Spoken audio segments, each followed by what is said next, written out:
Schedule क्या होगा।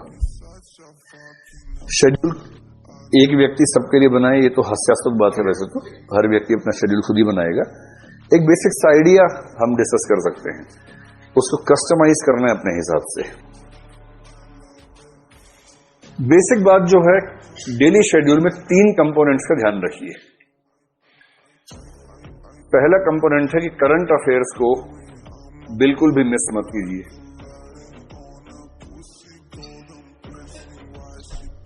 और मेरा ख्याल है करंट अफेयर्स के लिए आप दिन में करीब 1.5 से 2 घंटे का समय रखिए। इसमें मैगजीन भी कवर हो जाएगी, वेबसाइट भी कवर हो जाएगी। मैगजीन में करंट अफेयर्स के 60 तो पेज होते हैं महीने भर में, और 60 पेज पढ़ने के लिए अगर आप ठीक स्पीड से पढ़ते हैं, मेरे ख्याल से 2 घंटे में 6 पेज हो ही जाते होंगे आराम से। मतलब आराम से पढ़ने की बात अगर करें तो 10 दिन में खत्म हो जाएगी मैगजीन। 2 घंटे में कितने खत्म होते हैं पेज आपके? 6 नहीं हो पाते। 6 तो बहुत कम बोल रहा हूं मैं, आराम से बता रहा हूं। 6 तो कुछ बात ही नहीं, उसमें तो ज्यादा ही पढ़ते होंगे। मैं तो बहुत अच्छे से अंडरलाइन करके साथ में नोट्स लिखते हुए उसकी बात कर रहा हूँ कि 6 पेज कर लेते होंगे आप। कुछ लोग 8 भी करते होंगे, 10 भी करते होंगे, कुछ तो 60 भी कर लेते होंगे। बस उनसे कुछ पूछिए मत बाद में क्या क्या पढ़ा है, तो ऐसे तो कर ही लेते होंगे। मैं कह रहा हूँ गहराई से पढ़ने में आपको शायद 2 घंटे में 6-8 पेज कवर होते होंगे, इससे ज्यादा नहीं होंगे, क्योंकि उसमें फैक्ट्स बहुत ज्यादा होते हैं ना उन पेजेस में। जिन पृष्ठों पर तथ्य बहुत ज्यादा होते हैं, उन पृष्ठों को पढ़ने की स्पीड स्वाभाविक रूप से कम हो जाती है। वो उपन्यास नहीं कि आप 1 घंटे में 20 पेज पढ़ेंगे। किसी नॉवल को पढ़ते हो अगर आप 1 घंटे में 20-25 पेज पढ़ रहे हैं तो इसका मतलब आप ठीक स्पीड पे हैं। लेकिन करंट अफेयर्स के अगर आप 20-25 पेज 1 घंटे में पढ़ रहे हैं तो इसका मतलब चिंता की बात है ना। 2 घंटे में 6-7-8 पेज ठीक स्पीड है करंट अफेयर्स के मामले में। तो आप ये कर सकते हैं कि मैगजीन में रोज 1 घंटा लगाएं, क्योंकि 1 घंटा लगाएंगे तो भी आप 20-22 दिन में कवर कर लेंगे उसको। और 1 घंटा वेबसाइट पे लगाएं प्रतिदिन, और ये 2 घंटे अलग से रखिए, मिक्स मत कीजिए।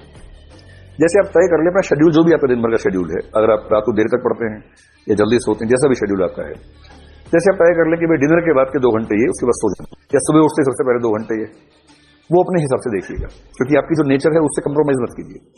अगर आपको रात को देर तक पढ़ना अच्छा लगता है तो वैसे ही पढ़िए। किसी के बेकार कई बेवकूफ कहेंगे सुबह उठना चाहिए, इससे ऊर्जा बढ़ती है, ज्ञान बढ़ता है, सब बेकार की बातें।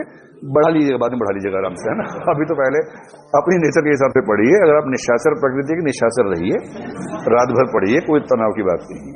और यदि मुर्गा प्रकृति के तो सुबह सुबह उठिए और सुबह सुबह पढ़िए। जो भी आपकी नेचर है उस नेचर के अनुसार पढ़िए। एक ही दिक्कत आती है जो निशाचर लोग हैं, उनको दिक्कत है कि जिस दिन एग्जाम है उस दिन वो सुबह उठ नहीं पाते, उनको तनाव रहता है कि सोए कैसे। आदत है 4 बजे सोने की, उस दिन 12 बजे लेट जाते हैं, नींद नहीं आती है, ये दिक्कत आती है। इसके 2 समाधान है, या तो आप 10-12 दिन पहले से थोड़ा शेड्यूल चेंज करना शुरू कर दें, ये हो नहीं पाता प्रैक्टिकली। दूसरा समाधान है इसे चिंता ना करें और प्रीलिम से 3-4 दिन पहले से नींद थोड़ी बढ़ा लें। 4 बजे सोएं, 12 बजे उठिए, 8 घंटा सो के उठिए। इससे क्या होगा कि 1 दिन नहीं सो पाने से असर नहीं पड़ेगा। मैं ठीक प्रीलिम से बात कर रहा हूं। 3 जून को एग्जाम है, 2 जून को रात को नींद नहीं आ रही, तनाव मत लीजिए, इससे कुछ नहीं होने वाला।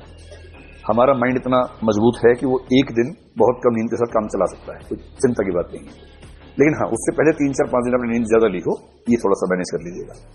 अपनी नेचर से कंप्रोमाइज नहीं करना है, लेकिन उस नेचर के हिसाब से कोई 2 घंटे का शेड्यूल अलग से निकाल लीजिए करंट अफेयर्स के लिए। इसी तरह से 1 से 2 घंटे का शेड्यूल निकालिए रिवीजन के लिए।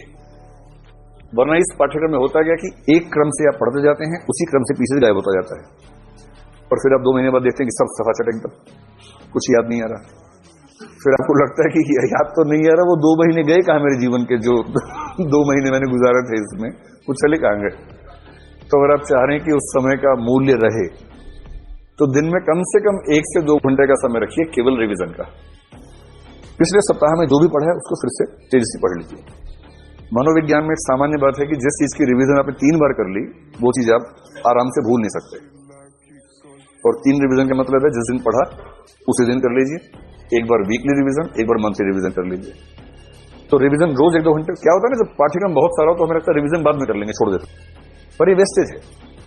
सारा पढ़ते जा रहे हैं, याद एक भी नहीं है। इससे बेहतर है कि 70% पढ़ा और 70% याद भी है।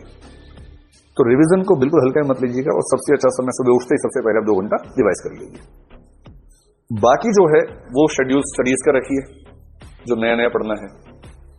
और मेरे ख्याल से अब आप जिस दौर में आ गए हैं, अगर आपकी मान लें कि 3 घंटे की क्लास होती है और 4 घंटे ही हो गए, 7 हो गए, तो आप कम से कम 5 से 6 घंटे और निकालिए स्टडीज के लिए।